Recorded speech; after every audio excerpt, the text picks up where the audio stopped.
વાંદરું અને મગર. એક સુંદર ઘોર જંગલમાં એક ચાલાક વાંદરું રહેતું હતું. કેટલું સુંદર જંગલ છે, હું કેટલો નસીબદાર છું. એ જંગલની વચ્ચોવચ્ચ વહેતી એક નદીમાં આંબાના ઝાડોથી ભરેલો એક નાનકડો ટાપુ હતો. દરરોજ નાનું વાંદરું પાણી પરના પથ્થરો પર કૂદીને એ ટાપુ સુધી પહોંચતું હતું. ભરપેટ આંબા ખાધા પછી ત્યાં જ ઝાડની છાયામાં આરામ કરતું હતું. કેટલા મીઠા ફળ છે. વાંદરાની આ દિનચર્યા પર એક મગરની નજર હતી. આ તંદુરસ્ત વાંદરાનું હૃદય કેટલું સ્વાદિષ્ટ હશે. આને તો મારીને ખાવો જ જોઈએ. એક દિવસ વાંદરું રોજની માફક એ ટાપુ પર પહોંચ્યું. એ જ વખતે એ મગર એક પથ્થર ઉપર ચઢી ગયો. તેણે પોતાનું માથું અને પૂંછડી પાણીમાં છુપાવી લીધા, જેથી વાંદરું એને જોઈ ન શકે. ખૂબ સાવધાનીથી એ વાંદરાના પાછા ફરવાની રાહ જોતો હતો. ભરપેટ ભોજન પછી વાંદરું પાછા જંગલ ફરવા નીકળ્યું. અરે, નવાઈની વાત છે, આ પથ્થર આજે થોડો મોટો દેખાય છે. બુદ્ધિશાળી વાંદરાએ તરત જાણી લીધું કે એ પથ્થર રોજ કરતા મોટો દેખાઈ રહ્યો હતો. તેણે એક યોજના બનાવી. હા પથ્થરભાઈ, કેમ છો મારા મિત્ર? અરે, આજે મારી સાથે વાત નહીં કરો? રિસાયા છો? લાગે છે આ પથ્થર રોજ આની સાથે વાત કરે છે. સારું છે કે હું જવાબ આપું. કેમ છો વાંદરાભાઈ? આજે તું થોડો જાડો લાગે છે. મગર જાણતો હતો કે પથ્થરનો સહારો લીધા સિવાય વાંદરું જંગલમાં પાછું નહોતું જઈ શકતું. અરે મૂર્ખ, હું પથ્થર નહીં મગર છું. હવે તો તને મારીને હું ભરપેટ ખાઈશ. હા, યાદ આવ્યું. મારા ધ્યાનમાં છે, જ્યારે પણ એ પોતાનું જડબું ખાવા માટે ખોલે છે એની આંખો બંધ થઈ જાય છે. ભલે, તું તારું મોઢું ખોલ, હું તારા મોઢામાં કૂદું છું. ઠીક છે, ચાલ તૈયાર થઈ જા. જ્યારે એ મૂર્ખ મગરે પોતાનું જબડું ખોલ્યું, વીજળીની જેમ કૂદીને વાંદરું મગરના જબડા ઉપર પગ મૂકીને ઝડપથી જંગલમાં ભાગી ગયું. અને એ મૂર્ખ મગર એ તો ફક્ત જોતો જ રહી ગયો. ઉચિત સમય પર ઝડપી નિર્ણય જીવ બચાવી શકે છે. ચકલી અને વાંદરું. એક શિયાળાની સાંજ. કેટલી ઠંડી છે. જુઓ ભાઈ, ત્યાં ચિંગારી છે. પણ ખરેખરું ત્યાં એક જુગનું હતું. જુઓ, ને પકડી લીધી. પાંદડાના ઢગલા નીચે મૂકી દે. હવે જલ્દીથી આગ લાગશે અને આપણને ગરમી મળશે.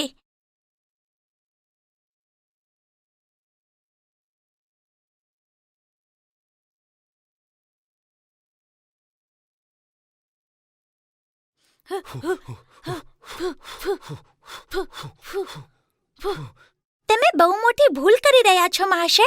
તમે તો એક જુગનું પકડ્યો છે, કોઈ ચિંગારી નથી. તેની બાજુ ધ્યાન ના આપો, ફૂકો. આ રીતે આ પાંદડા ઝડપથી આગને પકડી લેશે. મારી વાત સાંભળો મહાશય, તમે તમારો સમય અને શક્તિ વેડફી રહ્યા છો. એ જુગનુંથી તમે આગ ઉત્પન્ન નથી કરી શકતા. અરે મારી વાત, અમને હેરાન કરવાનું બંધ કર મૂર્ખી ચકલી. અમને આગ પેટાવતા ના શીખવાડ. તેણે ચકલીને પકડીને એક મોટા ઝાડ પર ફેંકી. બિચારી ચકલી ઝાડથી અથડાઈને એ જ ક્ષણે મરી ગઈ. ચાલો ભાઈઓ, આપણા કામે લાગી જાઓ. મૂર્ખને શીખવવાની કોશિશ કરવી વ્યર્થ છે. ઉપદેશો પર અમલ. એક દિવસ પંખીઓનો રાજા પોતાના ઝુંડને લઈને અન્નની શોધમાં એક ગામ તરફ ગયો. હવે જાઓ, અન્નના દાણા અને બિયા શોધો. જેવું તમને કંઈ મળે કે તરત મને ખબર આપો. આપણે બધાએ વેચી લઈશું. શોધમાં ફરતા ફરતા તેમાંથી એક ચકલી એ સડક પર આવી, જ્યાંથી બહુ બધી ગાડીઓ અનાજ લઈને પસાર થતી હતી. કેટલા બધા અનાજના દાણા! અહીં તો મેજવાની છે. હું રાજાને આના વિશે નહીં બતાવું, પણ જો ભૂલેથી કોઈ પંખી અહીંથી પસાર થયું અને તેણે આને જોઈ લીધું તો? એક તુક્કો છે. હું તેમને બધી વાત બતાવીને પણ અહીંથી દૂર રાખીશ. એ પાછી રાજાની પાસે ગઈ. અરે, તું તો ઘણીવાર સુધી બહાર હતી. તને કંઈ મળ્યું? કંઈ પણ નહીં. ખરેખર કહું તો હું લગભગ મરવાની જ હતી. બધા પંખીઓ ધ્યાનથી સાંભળવા લાગ્યા. ઉડતા ઉડતા હું મોટા રસ્તા તરફ ગઈ, જ્યાંથી હાથી અને ઘોડાઓ પસાર થાય છે અને બહુ જ મોટી મોટી બળદ ગાડીઓને ખેંચીને લઈ જાય છે. ગાડીઓ? તો પછી ત્યાં ઘણું બધું અનાજ હશે. પણ એકવાર તમે નીચે ઉતર્યા તો ઝડપથી ઉડવું મુશ્કેલ છે. કોઈ પણ રસ્તા પર નહીં જાય. એ બહુ ખતરનાક છે. ચકલીની ચેતવણી પછી બધા પંખીઓએ એ માર્ગ પર નહીં જવા ખબરદાર થઈ ગયા. વાહ વાહ! જોઈ મારી ચતુરાઈ. હવે આ બધું અનાજ ફક્ત મારું છે. અને અચાનક, અરે એ શું છે? બાપરે, ગાડી! પણ હજી તો એ ખૂબ દૂર છે. થોડા વધુ દાણા ચૂગવા માટે ઘણો સમય છે. પણ તે એ નહોતી જાણતી કે એ એક તેજ સવારીવાળી ગાડી હતી અને અચાનક, હે ભગવાન, આ તમારી ઉપર જ! એ પેલા કે એ ઉડવા જાય, ગાડી તેની ઉપરથી નીકળી ગઈ. એ સાંજે બધા પંખીઓ તેમના માળામાં પાછા આવ્યા, સિવાય એ ચકલીના. જાઓ, શોધો એમને. બધા પંખીઓ જુદી જુદી દિશામાં પોતાના મિત્રની શોધમાં નીકળી પડ્યા. અમુક પંખીઓએ આવીને રાજાને ખબર આપી. એ મરી ચૂકી છે. અમે તેને એ જ રસ્તા પર જોઈ. કદાચ કોઈ ગાડી એની ઉપરથી નીકળી છે. પંખીઓનો રાજા પોતે ત્યાં ગયો. અરે રે, કેટલી દુઃખદ ઘટના છે. તેણે આપણને બધાને ચેતવણી આપી, પણ પોતે લાલચમાં ફસાઈ ગઈ. ચાલો, તમારા બધા માટે આ પાઠ છે. જ્ઞાની લોકો વિચારપૂર્વક કહે છે, સમજાવે છે. એમની વાતો હંમેશા માની લેવી જોઈએ. સાધુ અને ઘેટું. એ દિવસે વારાણસીમાં બહુ જ રોમાંચક વાતાવરણ હતું.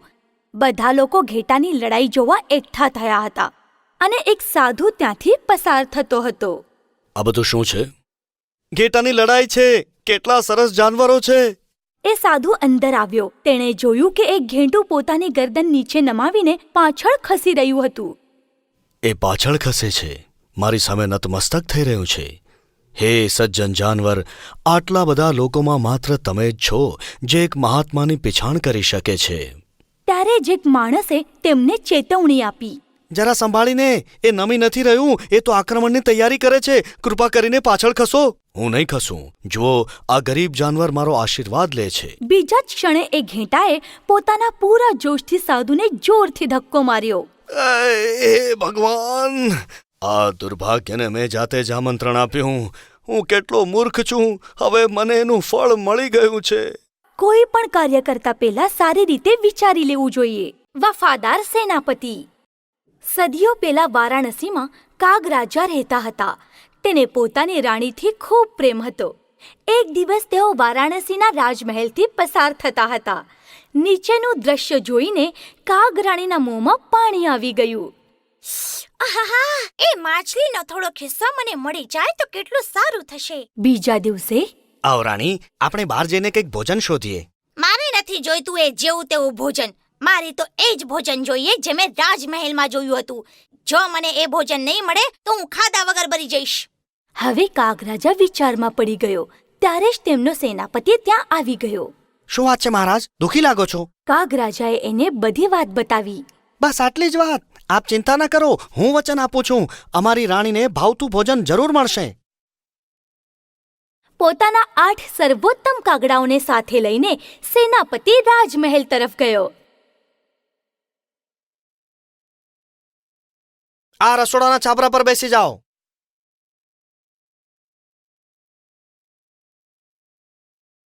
હવે મારી વાત ધ્યાનથી સાંભળો.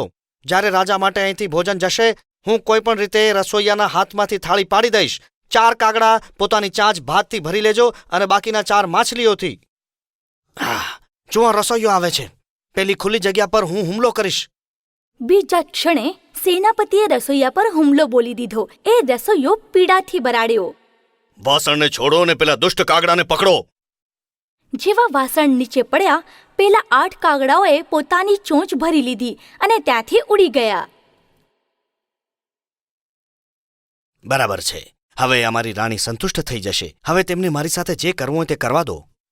સરસ, બરાબર પકડો એને. લઈ આવો મારી પાસે.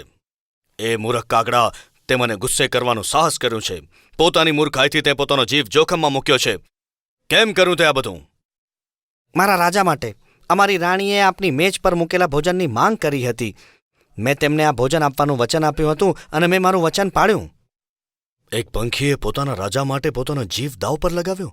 અદ્ભુત વફાદારી છે. આ તો ઇનામનો હકદાર છે. છોડી દો એને. આજથી રોજે રોજ મારા ભોજનનો એક ભાગ તમારે માટે અને તમારા રાજા રાણી માટે મોકલવામાં આવશે અને તમારી બાકીની પ્રજા માટે પણ ઘણો બધો ભાત રાંધવામાં આવશે.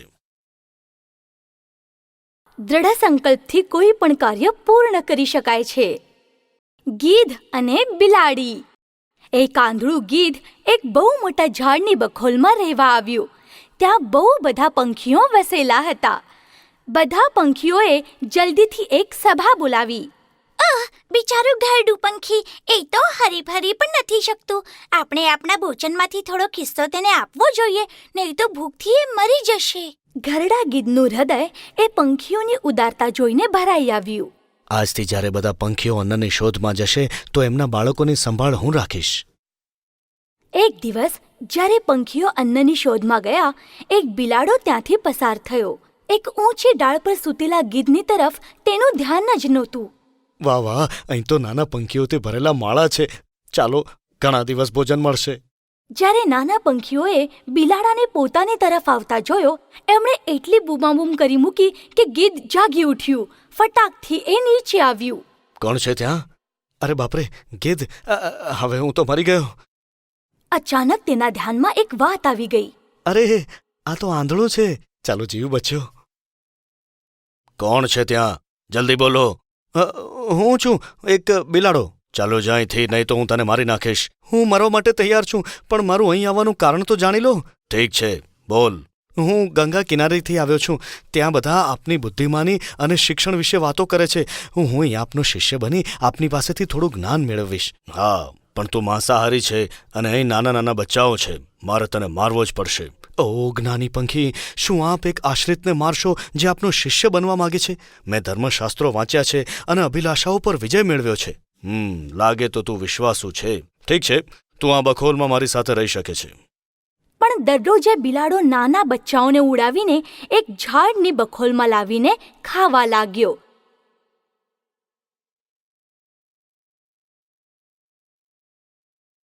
દરેક સાંજે જ્યારે પંખીઓ પાછા ફરતા, ત્યારે તેઓ અમુક બચ્ચાઓને ત્યાંથી ખોવાયેલા જોતા. આપણે આની શોધ તો કરવી જ પડશે. હવે અહીંથી નાસી જવું ઠીક રહેશે. અને પછી એ બિલાડો દુમ દબાઈને ત્યાંથી ભાગી ગયો. બધા પંખીઓ અહીં ત્યાં શોધ કરી રહ્યા હતા. અચાનક એક પક્ષીએ જોરથી ચીસ પાડી. અરે, જલ્દી અહીં આવો! મેં અપરાધીને શોધી લીધો છે. આને તો મારી નાખવો જોઈએ. અરે નીચ પંખી, અમારા ઉપકારનું આ ફળ આપ્યું, અમારા જ બચ્ચાઓને ખાઈ ગયો. બધા પંખીઓએ મળીને ચોંચથી ચૂંધીને બિચારા આંધળા ગીધને મારી નાખ્યો. એની ચૂક તો બસ એ જ હતી કે એ અજાણ્યાને તેણે મિત્ર સમજીને આશરો આપી દીધો. અજાણે વ્યક્તિ ઉપર ક્યારેય ભરોસો ના કરવો જોઈએ. ઢોલી. એક ઢોલી પોતાના દીકરા સાથે વારાણસીમાં કોઈ તહેવાર પર ઢોલ વગાડવા ગયો હતો. તહેવારના અંતમાં, આલો તમારા પૈસા. તમારો દીકરો તો બહુ સારો ઢોલી છે. બાપુજી, મને આ તહેવારમાં બહુ મજા આવી. આજે તો તે કમાલનું વગાડ્યું દીકરા.